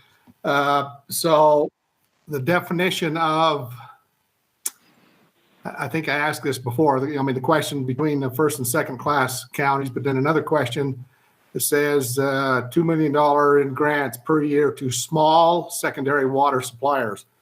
What's the definition of a small secondary water supplier? And then I think Candace or someone reported on the status of ARPA funds that was it 25 million? No, $50 million of ARPA funds would go towards metering. Is it going to be tied into this to where the metering? No, this will be different. Will be restricted. Yeah, these will be different. So this is for small systems, and yes, the law states that a small supplier is one of two things. It either is a city, town, or metro township, or it supplies 5,000 or fewer connections. So both of those qualify as small secondary suppliers. The ARPA funds that may be allocated to secondary meters will not be tied to this, is my understanding. This is something state funds and will not be tied to the ARPA funding at all. I imagine those secondary meter funds, and Candace can clarify when she discusses this, but I think those will probably be allocated to those who are ready to use it the quickest, is my guess. Yes. they Okay, do thank have you for that to clarification. a certain amount of time the ARPA funds do. And my understanding also is that this funding we're talking, this $2 million grant, is only for those qualifying entities in the first class county or second class counties. Right, that's correct. And it is expected, the law does state that you can allocate this $2 million as long as it's appropriated. So for this year, it's appropriated. If they appropriate $2 million next year, we'll do it again. I mean, we won't have to come up with new rules, but that's what the law says. You don't have to give away grants if the legislature didn't provide the money, but it is expected that they will provide $2 million a year for small systems. Okay. Any other questions for Shalane on this? Hey, Randy, did we receive any public comments on this? No. Anybody in the audience have any public comments on it? Okay, board. Prior to entertaining a motion, any last discussion you'd like to have on it or last questions? Okay, we'll entertain a motion on this then. Mr. Chairman, I move that the board adopt the guidelines as written for secondary water meter grants. Okay, we have a motion from Randy to adopt the guidelines as written for secondary water meter grants. Second to the motion. Charles seconds the motion. Prior to taking a vote, any discussion or clarification on the motion? Okay, we'll take a roll call vote. Wayne. Aye. Randy. Aye. Charles. Aye. Kyle. Aye. Jim. Aye. Okay, the voting's been unanimous, so Thank you. we'll go with those guidelines and then on to the rulemaking now. Thank you. Thanks, Shalane. Next item on the agenda is a report on water banking. Have an update from Emily Lewis and Jacqueline. So.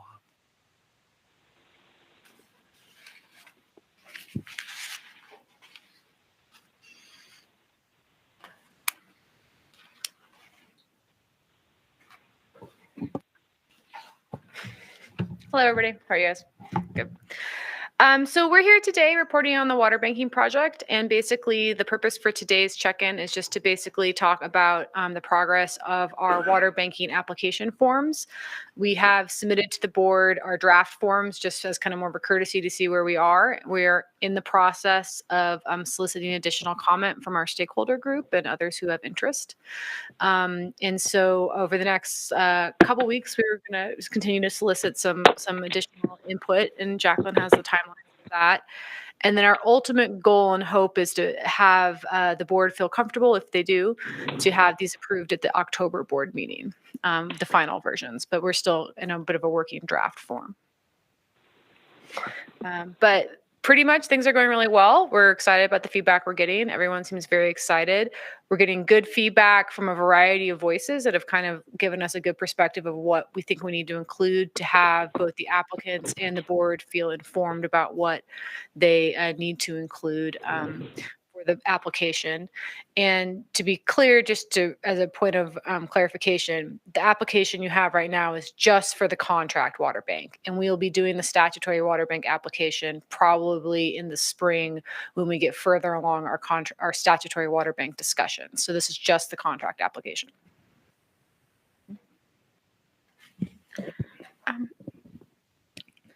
Good morning, board. It's good to see you guys in person. I haven't been in a board meeting in a long time.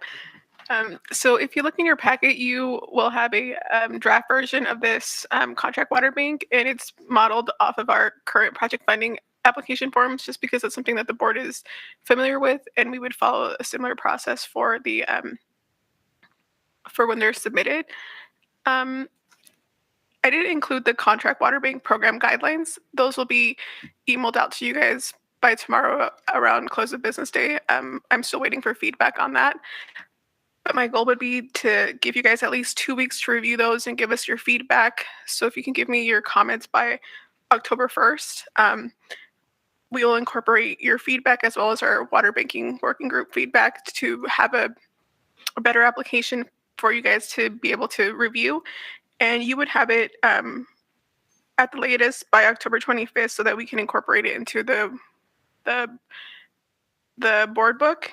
And then our hope would be that you guys would be comfortable to approve the application form as well as adopt the guidelines at the October board meeting on the 28th.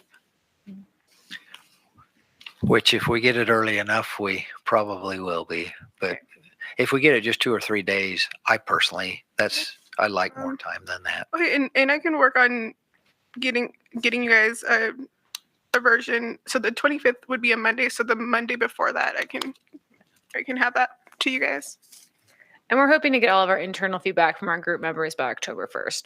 There's a lot of cats to organize and coordinate. Herding cats is fun, isn't it? Yes. But we're happy with the progress, and we've gotten really good feedback that I think is going to make it better. So, okay, great. Any questions for Emily or Jacqueline, board members, on this? Right now, it sounds like it's moving along. And why don't you tell us, Emily, in the briefing meeting, you gave us kind of a rough idea of when maybe the first water bank application might be expected? Yeah, so we anticipate our first application being into the board. We're going to wait until we have got the form officially approved, hopefully at the October board meeting, and then probably like the next day you will get the application submitted to the division. And so we'd like to have it potentially be approved, if the board feels comfortable with the time frame, by the December board meeting. And so that will be the Price Water Bank. We've had some discussions earlier today, even a request for potentially having a field visit at your October meeting to go see the Price Bank. And I think that can be accommodated. I've contacted a couple folks already, and they said that they'd be excited to have you. And so we're thinking December would be great if we could have an approval. That would really be our preference.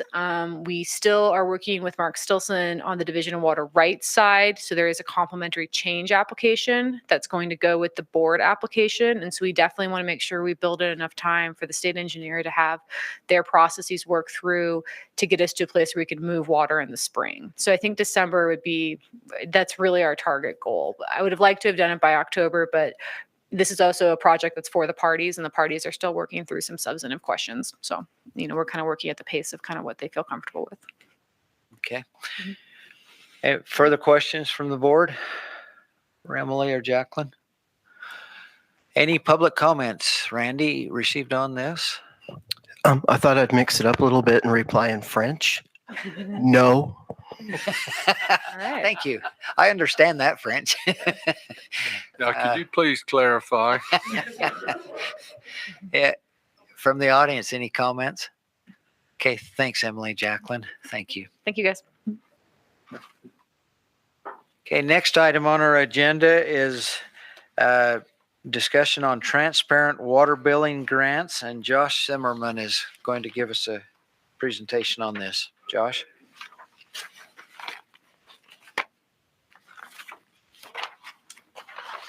Morning. Morning, Mr. Chairman, members of the board. I'm not sure if my request is unique, but if I put myself in your shoes when we're asking for pre-approval, I don't know if I've seen that come across the meetings that I've attended online before. So my goal is to convey to you that we've done our research. We have a plan. We think this is a good use of state funds, and it will save water. So in 2019 legislative session, provided funding for 21,000 or 2,154,000 of appropriated funds of the restricted C and D, or the restricted C and D fund. Of that, $2 million is still available. 1 year, it went down by 100,000 and then 54,000 the following year. In broad strokes, we think that an effective education and outreach that's tied to a billing program is a savings of 5 to 18%. The pilot projects will provide data for the efforts invested, people reached, and the people taking action. So the people are actually using less water. And the studies will enable categorization of what tools are effective and reduce water use. Can't quite hear very Okay.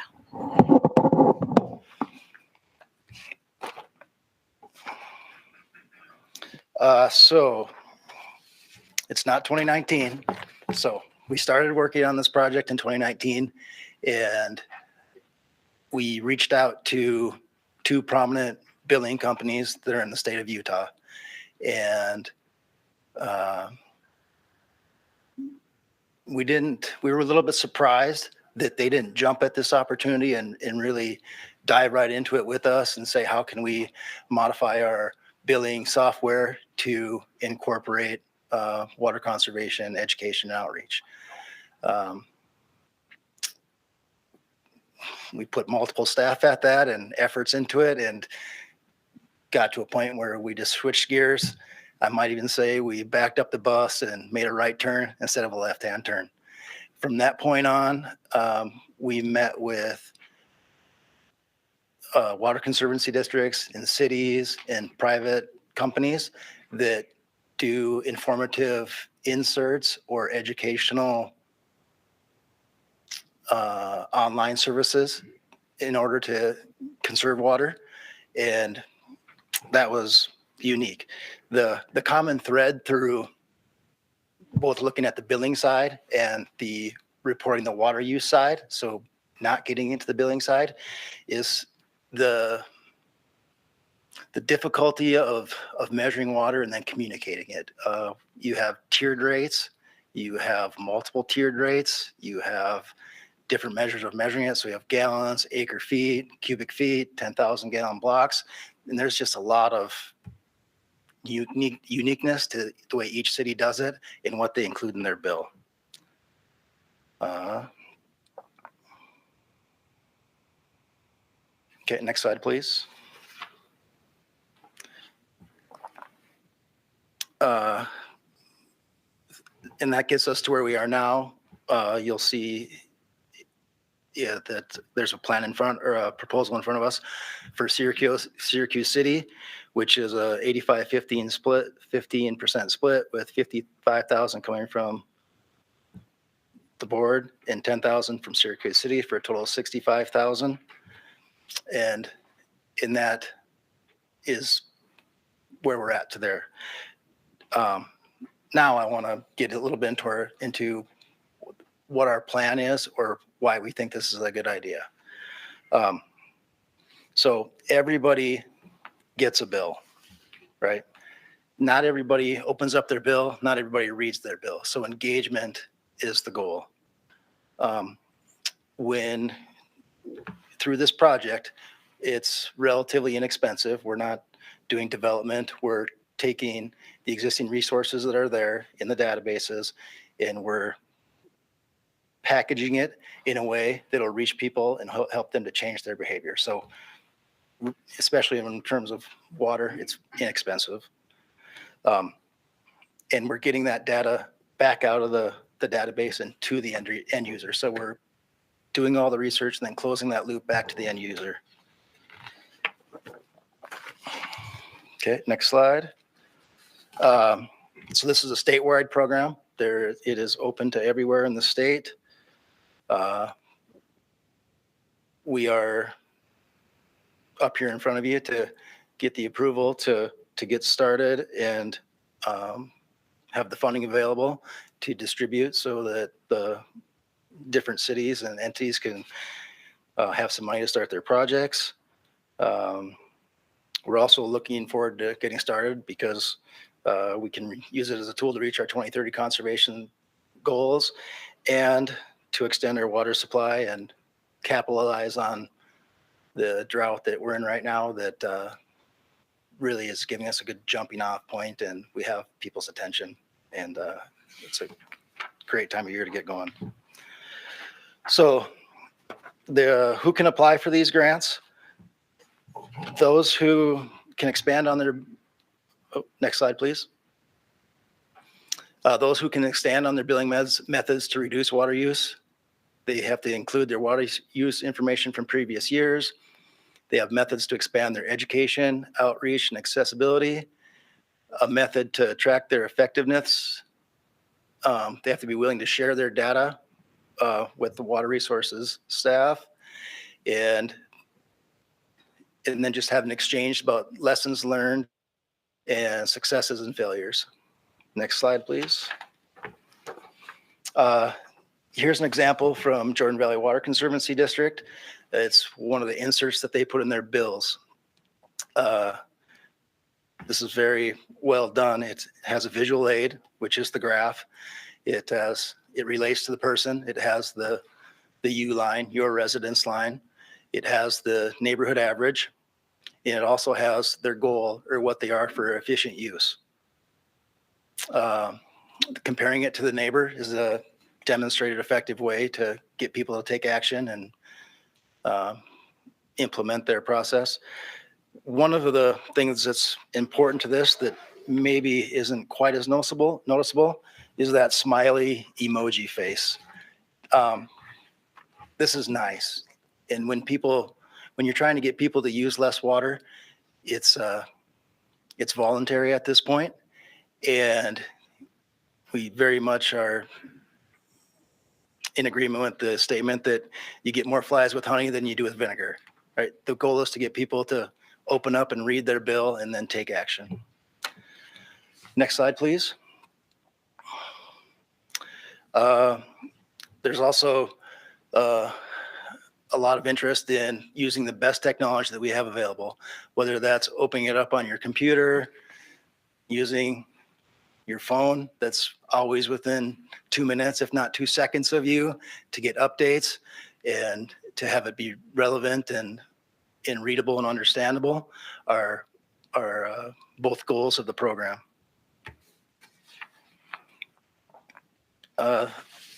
So that's our next slide, please. So that's a brief overview. Just to bring it back. So estimated savings of 5 to 18% through education, outreach, and engagement. We think this is a good use of state funds. It's relatively inexpensive, and in the water savings, there's enough studies out there that the 5 to 18% is a number that we feel very comfortable saying is likely. With the 85% cost share, we think that's aggressive, and we want to be aggressive because there's conservancy districts and cities and places that are already doing this. There's also places that aren't. And those places that aren't are the ones that we'd like to engage in and get them involved. In regards to the morning briefing with the current project that we have in Syracuse City, we'd have about 36 cities, or so 36 pilot projects that we could do with the amount of funding we have. One of the reasons in the recommendation that it says up to 85% is some projects could be more expensive than that. And we'd like to we'd like to work with them on those projects, but by not going all the way up to 85%, we can keep more resources available for other people or other entities to participate in the project. That's all I have. Any questions or comments? I'd love to have the opportunity to answer them. Questions on this? Any board members? Jim or Kyle, any questions for Josh? Okay, Andy, My only comment would be time and money well spent. okay, good. Randy, public comments received? No. No. Any comments from anyone in the audience? Thank you. Okay, board, any further discussion on this at all?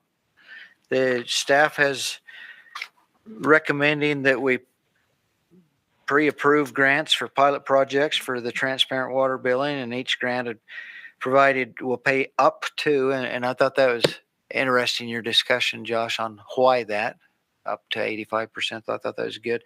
The project cost and the total grants will not exceed $2 million. So that's what staff is recommending. We'll entertain a motion. Mr. Chairman, I will make the motion that the board pre-approve grants for pilot projects for transparent water billing. Each grant provided will pay up to 85% of the project costs, and the total grants will not exceed $2 million. That is the motion. Okay, we have a motion. Do we have a second on the motion? I'll second it. Okay, Charles made the motion. Wayne seconded the motion. Prior to taking a vote on it, any discussion or clarification on the motion that any board members have? Okay, we'll take a roll call vote then. Wayne? Aye. Randy? Aye. Charles? Aye. Jim? Aye. Kyle? Aye. Okay, the voting's been unanimous, so Josh, you take her away and keep doing the good job. Thank you. Mr. Chair. Thank you, members of the board. We'll get to it.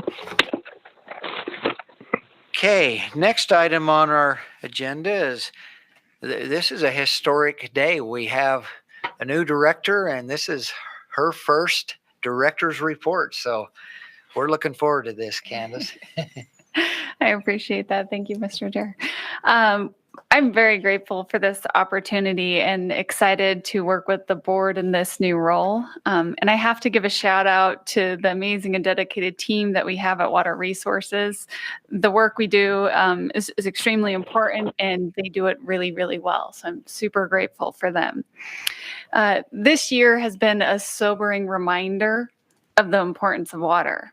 We are surviving one of the worst droughts that many of us have experienced in our lifetimes. It has become apparent to me now more than ever, that it's important that we work together more, we collaborate more, and we communicate even more than we ever did before. The water challenges that we are facing, unfortunately, don't appear to be decreasing anytime in the near future.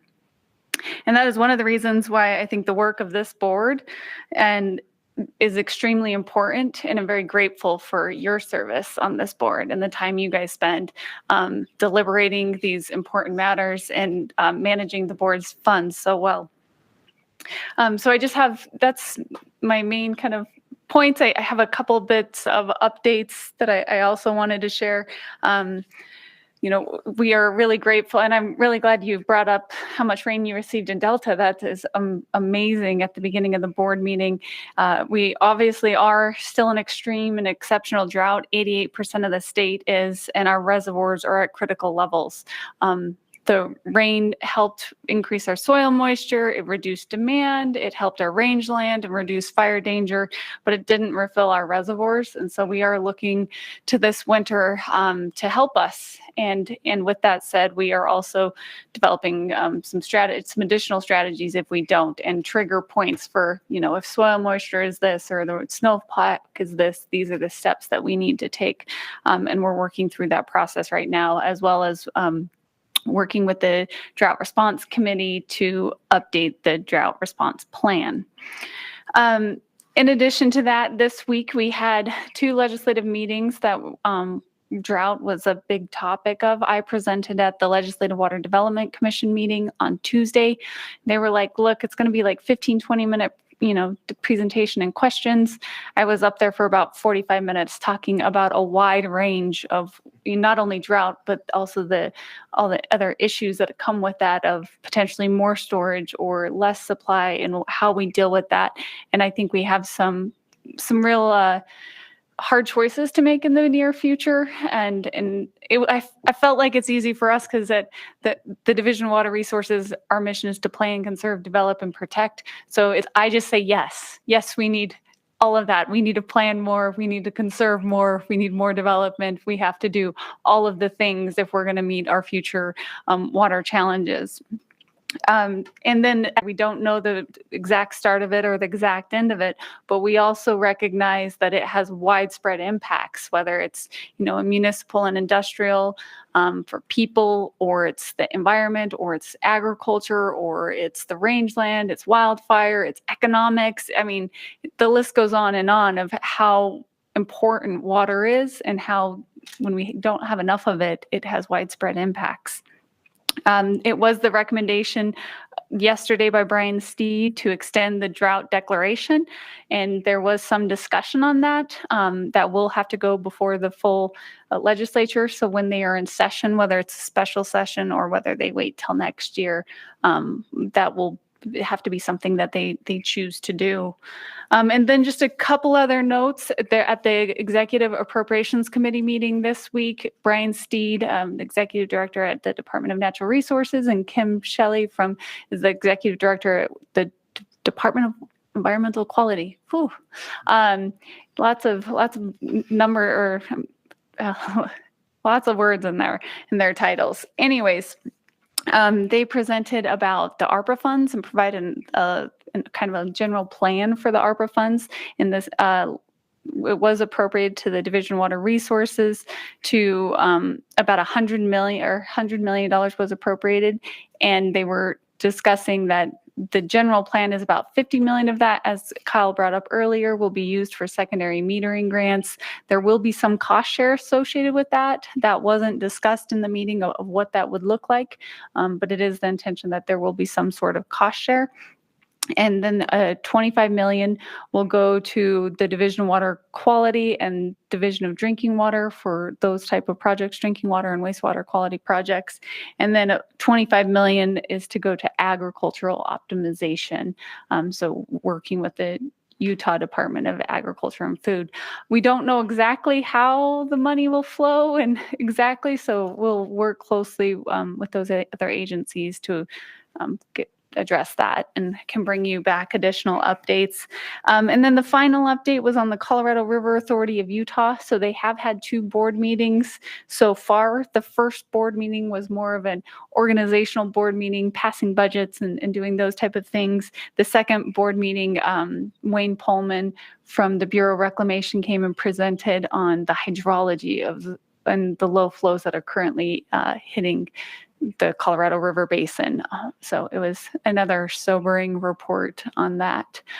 So those are the big items that I wanted to make sure to cover with you today.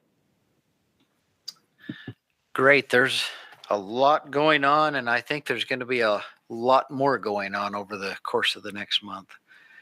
Appreciate all of you who have been in attendance today. Board members, thank you. And Kyle and Jim, thank you. At this stage of the game, our next board meeting, again, will be October 28th. Right now, it's looking like it will be in Price. There may be a tour the day before on the 27th. So with that, we'll entertain a motion to adjourn. Okay, Wayne makes motion to adjourn. Do we have a second? Second. Any clarification on the motion needed? Okay. Wayne, what's your vote? Aye. Randy? Aye. Charles? Jim? Aye. Kyle? Aye. Okay, the meeting is adjourned. It is about 12:08. Again, thanks for all in attendance.